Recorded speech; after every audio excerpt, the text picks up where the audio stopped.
It is with Gaelic Games that we're staying, and I'm delighted to say Enda McGinley is with us this morning. Enda, good morning to you. How are you?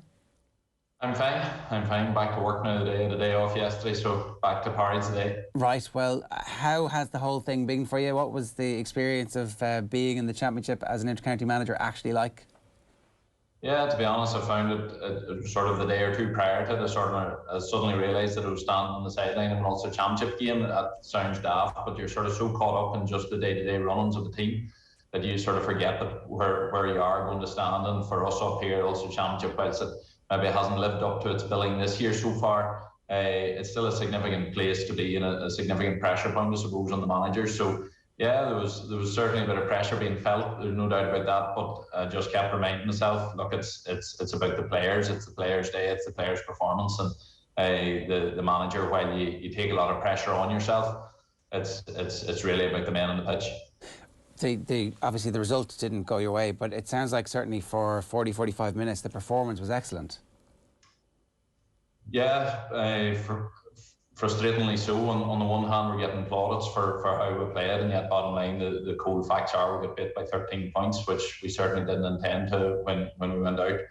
I haven't managed to sit down and watch the whole match yet. But I have seen the 4 goals, and each of them were matters of inches or just ever so slightly defenders being in the wrong position, and one was just a basic mistake, and yet those 4 wee things got 4 goals. So you have to credit Armagh with that, and again, that's what top level forwards will do, and that's our defenders would learn massively when they're exposed to coming up against those top level forwards, and that's the only way you do develop.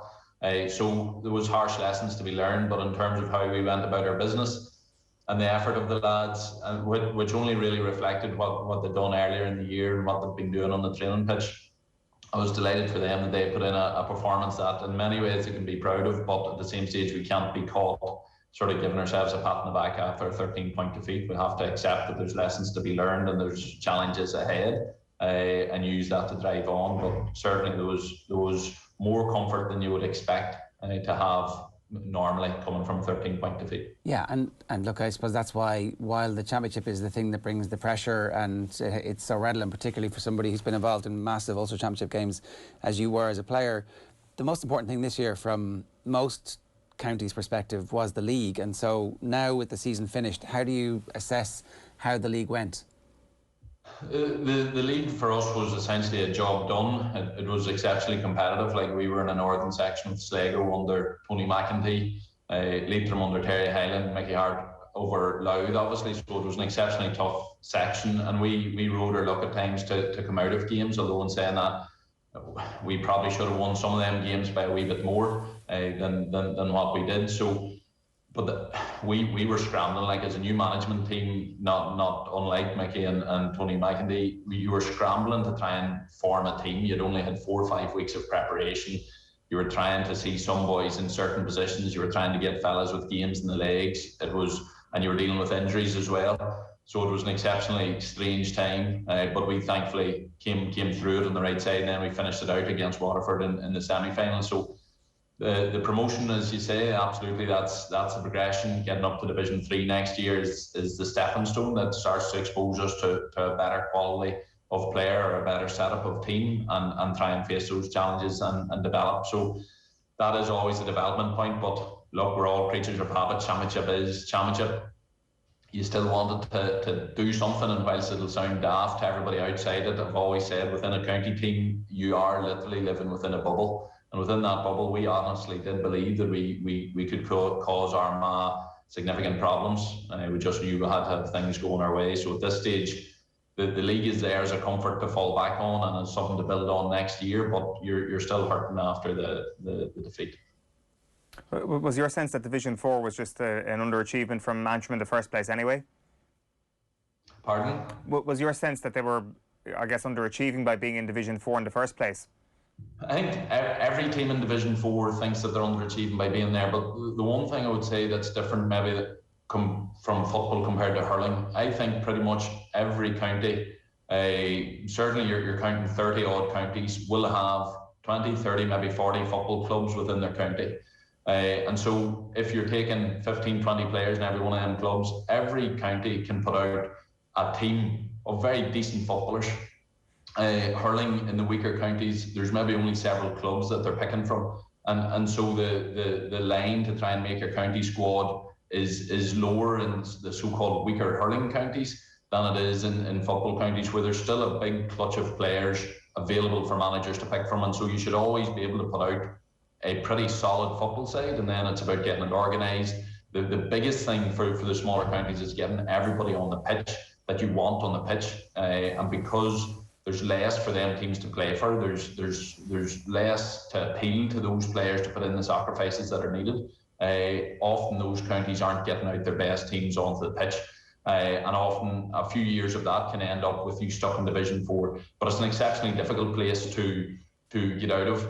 The teams that do emerge from it are relieved and want to stay the hell away from it because it's so difficult. Next year you've got Tipperary and Cavan down there too, so the nature of the football side of things is that whilst we sort of think the lowest division, that's just a scrap down there, in football actually it is still really, really competitive, and I'm not so sure, now maybe we'll learn our lesson next year, but I'm not so sure there's massive differences between 4 and 3, and similarly between the upper end of 3 and 2, and I think that's why you can see teams like Cavan and like Tipperary go from 1, 2, 3 and 4, go down the hill, and they're not the first teams to have done that.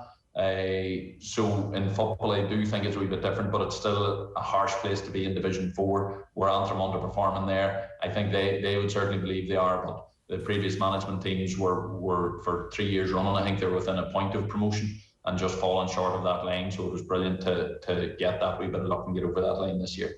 One of the things that we keep hearing about is the difficulty for the teams, particularly outside of Division 2 and below that, in getting the best players to commit to the lifestyle requirements to be an inter-county footballer.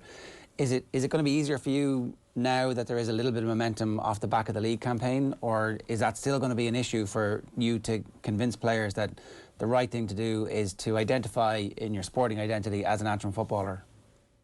Yeah, you're absolutely bang on. That is the crux of the problem. In terms of momentum, absolutely. Every wee bit of momentum helps. But there's still players that will be hurting that were around the fringes of the team. And for them players to recommit again, it is much easier for them to walk away. People keep talking about the difference in conditioning between Division 3 and 4 teams and Division 1 and 2 teams. That level of conditioning comes after you've been at that level for 3-4 years, and as a player you've been there for 3-4 years doing that conditioning year in, year out, pretty much 11 months of the year really. For the teams in 3 and 4, trying to get players to repeatedly do that. The obvious question is why would you repeatedly do that? The other thing is the way we fashion the season. Those teams routinely get 2 to 3 months less training, less conditioning work together as a team than the top teams. So it's no wonder that the gap has only ever increased, particularly as the sports science and the money has come into it more and the setups have become more professional. Those 2 or 3 months over several years and the ability to avoid high turnover levels is much more weighted towards the bigger teams, and so the gap only ever increases. And so I think those awareness of those factors has to come in to any discussion about a second tier thing. We have to realise that for me in professional sports, say soccer, getting children out onto the pitch, those children are dreaming, whether it's realistic or not for them. A huge part of it is the dream of playing in World Cups, European Championships, Premierships. They might play for their local team, but it's the dream of being able to do that because it's a professional setup and they can be bought and they can be transferred. Those dreams are all real. For players, children in so-called smaller counties, there is no dream of playing in an All-Ireland final for Dublin. So those dreams and the reality of that isn't there. The GAA is a different setup, we know that, but we're very much putting our eggs in the elite team basket at the minute. Like their plans for the Tailteann Cup and some of those proposals were insulting. They held nothing of appeal to players, bar some crumbs of being seen by the authorities of giving some extra games to those teams. In no way was the profile of the finals being catered for. In no way was things like prize money, which should be equal between competitions, being catered for. Like just across the board, it was second class of competition, a lower tier. Essentially, get out of the way and stay happy with the crumbs that you're getting. And for me, that doesn't work. For a smaller county team to win, say, a Tailteann Cup, takes every bit the same effort from those players as for Dublin and Kerry to win the All-Ireland. Like for Dublin and Kerry to win the All-Ireland, this sounds daft, but it was the same for me whenever we were back in Tyrone. It was a relatively, you were within that top bunch. It was a relatively easy step to make to get up there. And All-Ireland's, when you have a good team and a good setup, they're there to be won. For other teams to try and win, say, the Talton Cup, that is every bit as much as challenge, and the GAA need to respect that and treat both absolutely equally. Why do we pay the top teams more in terms of league money and attendance money, so they can put more money into their setups so the gap can increase, so that the lower teams go chasing this dream of keeping up with them? So we just need to be more realistic and accept the GAA is a completely different setup. And can set up their competitions to respect the differences between levels, to respect that people can't suddenly transfer to big teams where honours can be won, and to let the players at those so-called lower levels have something really to push for. And that's all really interesting. And just one of the things that you mentioned there about the difference in the strength and conditioning done between teams of varying divisions. It's actually been mentioned in the Irish Times this morning by Kevin McStay, who points that out as well as one of the reasons for the inequality around the country. And he's actually suggesting that strength and conditioning could be centralised on a national level from an earlier age. Is that something that you would see to be helpful? Personally, I don't buy that at all. Right. Lifting weights, lifting 40 kg in Antrim is the exact same as a Dublin player lifting 40 kg in Dublin. Like I don't buy that at all. We have a phenomenal strength and conditioning setup, and the boys have made brilliant strides this year. And there is only so many, and it was interesting. One of our more senior players came to me after we had done 3 months of lockdown, and I could see what the fellas had done, and it was massive. And I could see the quality of the fella that we have in Brenton Murphy that was in leading that program. It was superb. He's working with the hurlers too, and has done brilliant work with them too. And I could see the level was as good as any, and the boys were putting in as many sessions physically as their bodies were going to tolerate to keep making the gains, because you can't overwork your body, otherwise you stop making the gains. And yet I was chatting to one of the lads after sort of coming towards the end of lockdown. I said, like, that's a brilliant program. We've really come on with that, and you can start seeing the differences in boys. And he says, aye, but you just know that the other teams are probably doing more, and that it was just a mindset. It was literally just a mindset. And I seen it, I suppose, from my Tyrone days. I could see that other teams thought that we were doing something extra special, that we were doing somehow, if you got looking behind the curtain, somehow there was this amazing thing that these boys were doing, and that was the difference.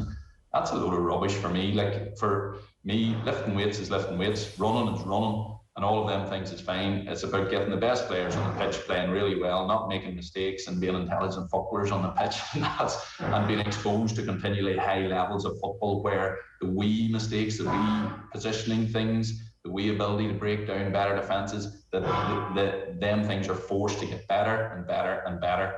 And that's where the big teams are. Of course, the mindset of sticking with the conditioning program, like, you could have the best conditioning program in the world, but if you're only doing it for 1 or 2 or 3 months, or 1 or 2 years, and then the player drops off and then another player comes in, there's absolutely no gain. It's them players have to be doing it for 8, 9, 10 months of the year, 3, 4 years, and then they're there. What teams are doing that? The top teams. So it's not some fancy conditioning program. I don't buy that at all. It's the length of time the players are able to do it over a number of years, and then the exposure to top level football. And the original sin is the structures. That's the problem. If you fix that, if you give the Antrim footballers and the Leitrim footballers a reason to stay interested and the opportunity to play for as long a season as everybody else, then they can begin to progress and measure themselves, and that all the rest of the stuff kind of falls into place once you get the structures right.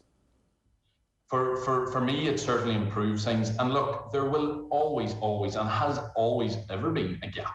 You know, you can't have 32 teams all playing at the same level unless you make population equal in every county, so that every county has the exact same pick.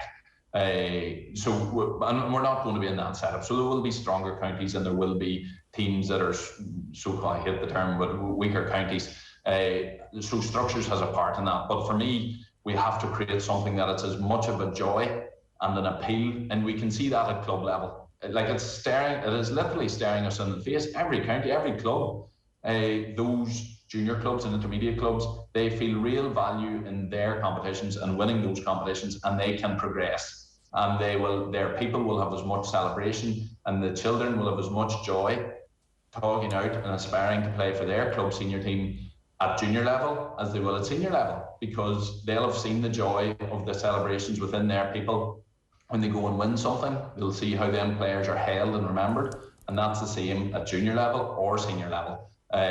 So for me, it's staring us in the face, but it will be a hard sell. Like, I'm speaking for me, coming from my point of view. I know those Antrim players, and they want the respect of having a go at Sam Maguire. They want to do them things. So the conversation has to be handled well. But the biggest thing is that them teams have to be respected every bit as much as the Dublin and the Kerrys, and that's what we're getting wrong at the minute. We're treating this just lower tier teams, we second class thing, or give them a few extra games and basically get them away from the hammerings. Let's protect the poor wee children from getting the hammerings. That's how the conversation is at the minute, and it's not one that's been held with any degree of respect for the teams that are playing really hard, that are training every bit as hard, that are doing every bit as good as conditioning as the other teams when they've got the availability to do so. So I just don't. I don't like the way the conversation is being shaped at the minute, and I think we're not going at it the right way. And is part of that conversation to do with this year's special Congress, the proposals that are going to the table? Is that at least an attempt towards creating the right shape, in your view? I think so. There's one of them for me is absolutely a horrible thing. The Tailteann Cup, as I've said before, becomes a bit of a loser cup. And I think it was scheduled this year. It was to be occurring before the hurling semi-final. Obviously, a huge day in the football calendar for those lads to aspire to be a part of. So, to be honest, I don't think either proposed. Whenever I seen them, I just didn't get enough sense that they were really saying this is a big deal. Like, again, say going back to TV rights, rather than worrying are they getting 3 million or 4 million or 4 million or 4.5 million. Why don't they say to the TV company, right, but we'll give you, if you're willing, that a third of your games are going to be shown the Tailteann Cup, or that we schedule the Tailteann Cup games for, say, a Friday evening, so that they've got their own evening on TV and their live coverage, and those players are getting a profile. Because again, we want to build the game in all these counties and have it really, really healthy. It's not that we have to build up Antrim, that someday Antrim can take on Dublin. If that ever comes to pass, well then so be it. But it's given real profile, real big days, real sense of joy, and real sense of potential proper respected success for those players to aspire to. I think it's absent at the minute, and I'm not sure I'm seeing it massively in either of the plans, but certainly the one that has got the retention of the provincial championships, and the Tailteann Cup is essentially a bottom 8 for just the very bottom teams to play off for, with no other knock-on effect and no benefit for their league position or anything. It's just an absolute disrespect, a joke of a proposal for me. Is there an obvious fix, move the league to the summer and have that be the All-Ireland Championship and promotion and relegation, keep the 4 divisions, maybe the team who finishes top of Division 4 could get into a preliminary quarterfinals or something like that? That's proposal B, really, isn't it? That's Look, in terms of ideal, I'm giving out plenty this morning. I don't know, I think I'm still grumpy from the weekend, but in terms of ideal, I'm well aware there's no ideal thing like that. That's why there's been no obvious thing. But I think just like for me, a simple thing in terms of the 4 divisions, I think actually shaping it to 3 divisions would be better, because one, there's a group of those Division 2 teams that mixing more often with the top teams will help them. Equally, having the top teams not always just playing against each other holds back their rate of progression too, just by mixing that a wee bit better, diluting the quality actually that they're constantly exposed to, because you're giving them an advantage. So you could go to 3 divisions. And I think that would also help the lower teams at their end as well. In terms of, for me, I'd love to head towards an All-Ireland type championship or an All-Ireland type weekend where the 2 big finals, if it's 2 competitions, or the 3 big finals were held on the one weekend, and it's a real festival at the end of the summer. And that way, the competitions, the lower level, or the Tailteann Cup, say, teams, if that's the competition, they've had a full summer of work and they're heading towards that famous sort of All-Ireland weekend. And their supporters can look forward to that, and their players can look forward to that, and sort of things like equal prize money, things like that. There should be a number of all-stars. If the players are playing at appropriate level, there should be a number of all-stars within the actual all-star selection, because again, anybody that's played, we know that there's quality of players down there that are equal to the quality of players that are in the top teams. It's just they're rarely recognised. So things like all-stars, things like prize money, things like the occasions the players get to play on, things like the length of the competition that those players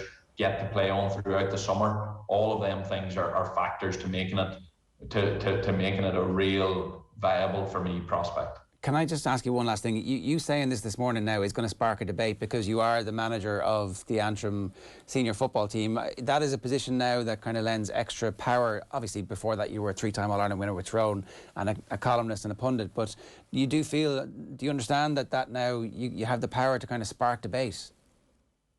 I'm not so sure about that. But the key thing is, I'm probably on a different page from those players, and the one thing, and it's really struck me and frustrated me, is that the effort and the dedication, the genuine nature that them players feel, and yet the very real perception and mindset of second-class citizens. And there's something wrong with that, because what them players done, what they done for their clubs and what they done for the county this year, and the dedication they showed and the sacrifices they made in their life, and you just were thinking, what is this for? Is it fair for me to be asking for more from these boys? Now, the vast majority of them are happy to do it, but even within their clubs and they're going back, and if it wasn't going well, what are they hearing? That why are you up there at all? Sure, that's a waste of time. She's only going to get hammered. And just for me, there was just a sense that this isn't right, and yet you could see the joy in them of being part of the big competition, to being part of that Ulster Championship, and they played to a different level. And I would go back to the performance, and if you could remove the goals for 1 second, if you just looked in at the game, I think those two teams were competing at a very similar type of football, and I'm delighted for the lads that they were able to show that they were doing that.